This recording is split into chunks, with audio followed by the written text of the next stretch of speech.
I really like working with my hands, but I also like working on the computer. I love designing things. I love reverse engineering things. I'm Elizabeth Mathiasen, and I go by Lizzie. I'm in the industrial machining technology field. You can't get in on these CNC machines and really understand what you're doing until you start with the really basic stuff. Even starting with the manual lathes and the manual mills. Those core classes are so important. You're learning the basics over there, but when you come over here and you start designing in SolidWorks, you can start to mass produce things on a CNC machine. Unlike manual lathes and manual mills, it's more like one-offs. If you want to create your own parts for different tools, you can, for furniture, for equipment for climbing, for snowboards, for anything that's outdoorsy that you're interested in, you can do that. You know, really the sky is limitless. You know, some people like it, some people don't like machining, but in the end, we will always need machinists. They've become such a staple in our economy. Yeah, my name is Wes Brewski, and I'm a machinist. You know, it first started out, my brother went through a machining program in high school, and so I kind of wanted to follow in his footsteps.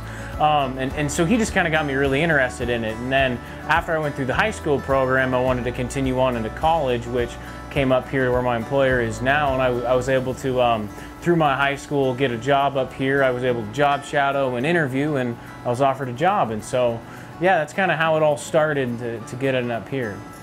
So I'd probably say the biggest thing as far as like education and job goes is learning within the trade itself. You know, you can't just stand back and be like, all right, well, I read the book, so I know what to do.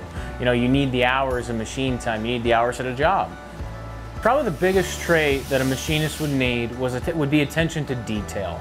You know, you're making a lot of parts. There's a lot of intricate parts. You know, there's a lot of higher tolerances. You know, you're pushing the boundaries of what you can do.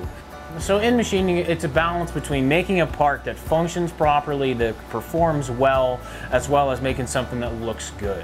And so, like, you can make a part that performs well, but if it doesn't look good, doesn't look flashy, or if it doesn't catch your eye right, then it's not going to do well as far as marketing goes. You know, and so like here, making like gun parts and things like that, at the end of the day, we need our actions to perform better than anybody else's. And that's what the baseline is. But then also combining that with new designs. You know, we're changing things up a little bit. You know, you research and develop the main parts first, and then you can kind of sprout out and see, you know, what do people like to look at? What looks good on the shelf? What looks good in everybody's hands? And so it's hard to kind of do them both at the same time. You need a basis first, and then you can kind of make stuff artistic off of that.